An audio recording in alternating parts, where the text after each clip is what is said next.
नमस्कार शेतकरी बांधवांनो. शेअर्स क्रॉपर संचलित स्वयंपूर्ण गाव विकास प्रकल्पाबाबत आम्ही आपल्याला फेसबुक व्हिडिओ पोस्टच्या माध्यमातून क्रमशः माहिती देत आहोत.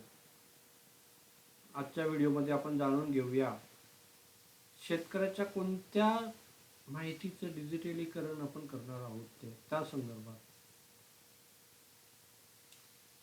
आज डिजिटल युग आहे, माहिती युग आहे. माहितीचा प्रत्येक टप्प्यात चांगला उपयोग केला तर आपलं आयुष्य बदलू शकतं, ही बाब लक्षात ठेवा. तर शेतकरी म्हणतील या 12 भानगडी नेमक्या कशा करता करायच्या आहेत. ह्या 12 भानगडी या करता करायच्या की आपल्याला शेतीला, आपल्या शेतकऱ्याला कर्जबाजारीपणातून बाहेर काढायचे, त्याच्या सगळ्या समस्या सोडवण्याकरता हा प्रकल्प आहे. आता त्याच्या नेमक्या कोणत्या समस्या सोडवायच्या आहेत. सगळ्यात पहिली समस्या अशी की उत्पादन खर्च आधारित भाव पद्धती आपल्याला अंमलात आणायची, जी स्वामीनाथन आयोगाने सांगितली. पण ती फिजिकली केव्हा येणार, जेव्हा तुमची माहिती जमा होणार कुठेतरी डिजिटली. कारण शेतकऱ्याचा उत्पादन खर्च हा प्रत्येक शेतकऱ्याच्या बाबतीत वेगवेगळा असणार. कारण त्याचा खरेदी खर्च वेगळा आहे, त्याचा मजुरी खर्च वेगळा आहे, त्याला झालेलं उत्पादन वेगळं आहे. ह्या सगळ्या गोष्टी बदलणार आहेत. शेतकरीनिहाय, गावनिहाय, हंगामनिहाय. त्याचा कुठंतरी ऑन अँड ॲव्हरेज कसा उपयोग करता येईल त्याकरताच हा उपक्रम आहे की तुमच्या शेती कामकाजाचं डिजिटलीकरण करा. म्हणजे तुम्ही जे शेतामध्ये करताय, जे काम करतायत, म्हणजे तुमची लागवड असेल, तुमचं खरेदी खर्च असेल, तुमचा मजुरी खर्च असेल, तुम्हाला झालेलं उत्पादन आहे, तुम्ही फोटो अपलोड करणार आहात, तुम्हाला झालेला विक्री खर्च असो, या तुम्हाला किती पैसे आले, या सगळ्या बाबीचं शेतकरी निहाय, हंगाम निहाय, गट निहाय तुम्हाला डिजिटलीकरण करायचं. आणि हे तुम्हाला करायचं नाही आहे वैयक्तिकरित्या. आम्ही तुमचा कोणताही वेळ घेणार नाही आहे. त्याच्याकरता कंपनीच्या वतीनं शेतकरी मित्र माहिती संकलक आम्ही नेमणार आहोत. प्रत्येक गावात, प्रत्येक पिनकोडमध्ये आमचा एक प्रतिनिधी म्हणून काम करणार आहे. तो तुमच्याकडनं त्या सगळ्या गोष्टी बाबी व्हॉट्सॲप ग्रुप बनवून जमा करणार आहे. त्याकरता तुम्ही चिंता बाळगू नका. पण ज्या गोष्टी तुम्ही प्रामाणिकपणे करताय, जे तुम्ही कामकाज प्रामाणिकपणे करणार आहात, त्याचं डिजिटलीकरण होणं आवश्यक आहे. आणि हे तुमच्या कुटुंबाकरताही चांगलं आहे, शासनाकरताही चांगलं आहे. कारण शासनापर्यंत योग्य आणि रीत्या माहिती झाली तर तुमच्या हिताचं धोरण ते राबवू शकणार. त्यांना पळवाट काढता येणार नाही. मग ते आयातीचं धोरण असो, निर्यात बंदीचं धोरण असो, अथवा बाजारात हस्तक्षेप करायचं धोरण असो, यांना पारदर्शीपणेच राबवावं लागणार आहे. म्हणून माझं आग्रहाची विनंती आहे शेतकरी बंधूंना, शेतकरी मित्रांना, जे 91 आहे, जे समजू शकतात ही बाब, या प्रकल्पात सर्वप्रथम सहभाग नोंदवा. तुमचं काहीही आम्ही वेगळं घेणार नाहीये. तुम्ही जे करता तेच तुम्हाला फक्त डिजिटली साठवून ठेवायचे आहे. याचा उपयोग मार्केटिंग करता होणार आहे, तुमच्या शेतमाल विक्री संदर्भात विक्री करण्याकरता होणार आहे, तुमचा उत्पादन खर्च कमी करण्याकरता होणार आहे. याचे उपयोग भरपूर आहेत. आम्ही प्रत्येक बाबीचं, प्रत्येक माहितीचं कसा व्यवहारात उपयुक्त असणार आहे, त्याचं महत्त्व काय आम्ही सांगणार आहे. तेव्हा तुम्ही हा व्हिडिओ काळजीपूर्वक ऐका, समजून घ्या, आपल्या 4 मित्रांना सांगा. पण कुंपणावर बसू नका. कारण हा कुंपणावर बसण्याचा वेळ फार जास्त वाढला तर खर्च वाढतोय. आणि यातून काय होतं, जे करणारी व्यक्ती आहे ती पण थोडंसं हे होतं की बाबा आपल्याला रिस्पॉन्स नाही भेटत, कशा करता करायचं. कारण करणाऱ्याची पण मेहनत असते. तेव्हा ही बाब तुम्ही समजून घ्या. आज आपण जी माहिती डिजिटल करणार आहोत, जी शेतकऱ्याकडनं डिजिटली आपण साठवणार आहोत, त्या संदर्भात आपण आजच्या व्हिडिओमध्ये चर्चा करूया. चला बघूया आपण नेमकं काय करणार आहे त्या संदर्भात. शेतकरी बंधूंनो, आपण जी माहिती घेणार आहोत ती बघा, सर्वप्रथम तुमची जमिनीविषयक सातबारा माहिती. या माहितीचं आपण डिजिटली करणार आहोत. म्हणजे तुमच्याकडं नेमकी जमीन किती आहे, ती तुमच्या मालकीची आहे किंवा एकत्रित कुटुंबाची आहे किंवा तुम्ही भाड्याने करताय, या संदर्भात माहिती घेणार आहोत. या संदर्भात जो फॉर्म आहे त्यामध्ये तुम्ही एकत्रित मालक आहात की तुमच्या स्वतःच्याच नावाने आहे किंवा ती जमीन तुम्ही भाड्याने घेतली आहे, या संदर्भात एक माहिती असणार आहे. आणि ती जमीन नेमकी कोणत्या जिल्ह्यात आहे, कोणत्या तालुक्यात आहे, कोणत्या गावात आहे, त्याचा पिनकोड काय आहे, याविषयी माहिती असणार आहे. या सातबाराची माहिती जेव्हा तुम्ही नोंदवसाल तेव्हा सातबारा अपलोड करणार, हा एक तर ही बाब एक पुरावा म्हणून तुम्ही शेतकरी आहे हे सिद्ध करू शकणारी आहे. पण जेव्हा तुम्ही सातबारा शेतकरी मित्राला देणार, या कंपनीच्या वेबसाईटवर अपलोड करणार, तेव्हा एक बाब लक्षात ठेवा, पेनाने आपल्या डोळ्यासमोर त्यावर एक नोट टाका की हा सातबारा फक्त नोंदणी करताच दिलेला आहे. ही नोट टाकली याचा अर्थ असा होईल की या सातबाऱ्याच्या कोणालाही मिसयूज करता येणार नाही. आणि ही आवश्यक बाब आहे, कारण कोण कोणत्या पातळीवर काय करेल याची काही शाश्वतता देता येणार नाही. म्हणून आपण आपल्या हाताने काळजीपूर्वक ती गोष्ट करा. दुसरी माहिती असणार ती गट नंबर माहिती. म्हणजे शेतकऱ्याकडं दोन ठिकाणी जमीन असू शकते, त्याचा गट नंबर वेगळा असणार, त्याचा सातबारा वेगळा असणार आहे. ती माहिती साठवण्याकरता गट नंबर माहिती आपण घेतोय. गट नंबर माहितीमध्ये आपण त्या शेतीचं एक वेगवेगळ्या नुसार कॅटेगरीनुसार त्याचं विभागणी करणार आहे. म्हणजे तुमच्याकडं जर शेतीमध्ये तुम्ही ऊस लावणार असेल तर ते क्षेत्र नेमकं किती आहे. तुमच्याकडं जर बागवान पीक असेल, आंब्याची असो, याची बाग असो, अंगुराची असो, याची माहिती त्यानुसार वेगळी ठेवण्याकरता आपण ती एक पद्धती आपण करतोय की त्याचं वेगळं नोंद ठेवणार आहोत. कारण काय होतं, बागवान पिकामध्ये एकदा लागवड, प्रत्येक पिकात लागवड होणार नाही आहे सीझनमध्ये. एकदा लावलं की चालूच असतं आणि नंतर उरलेली जमीन ही हंगामाकरता यूज होणार आहे. म्हणजे प्रत्येक सीझनमध्ये तुम्ही वेगवेगळे पिकं लावणार आहे, त्याची नोंद करण्याकरता ती गट नंबर माहिती असणार आहे. त्यानंतर असणार ती लागवड माहिती.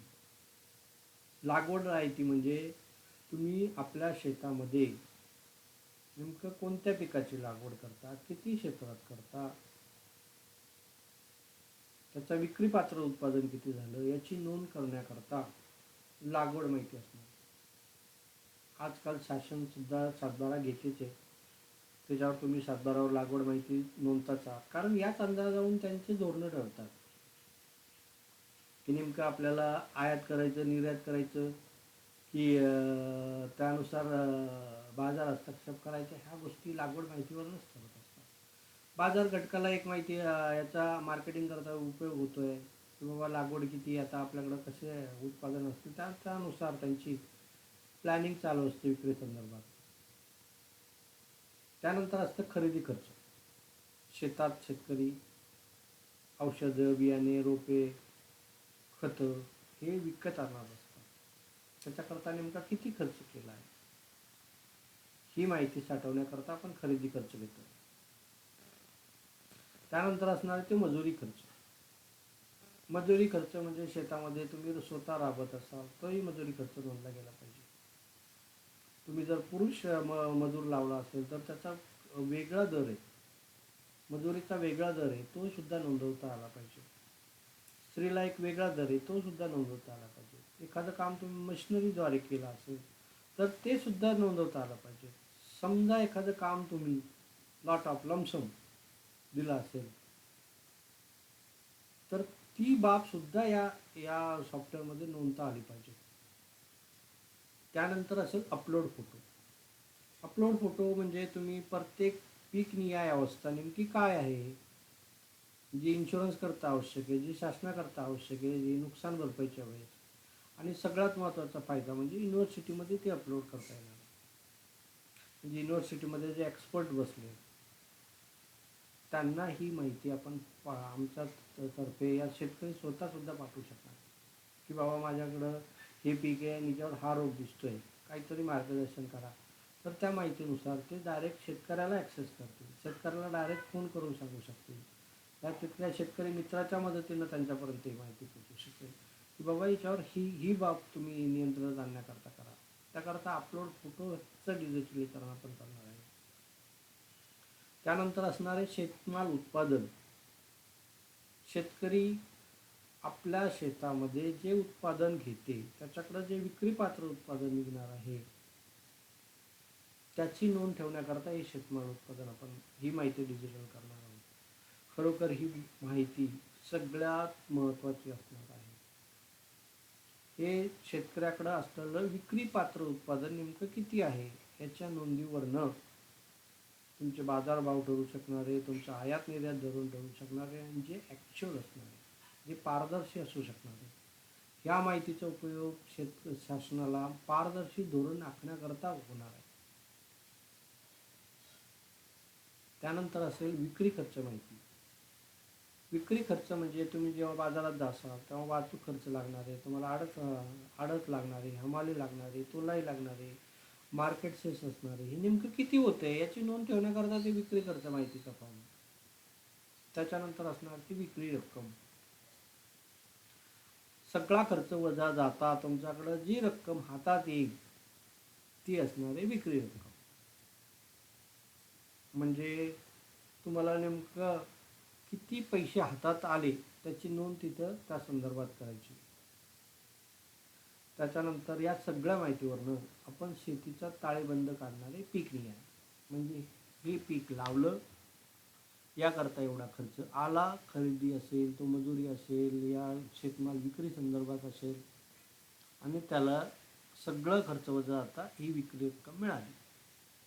विक्री रक्कम खरेदी खर्चापेक्षा केलेल्या खर्चापेक्षा जर जास्त असेल तर प्रॉफिट आहे, जर तो कमी असेल तर तो तोटा आहे.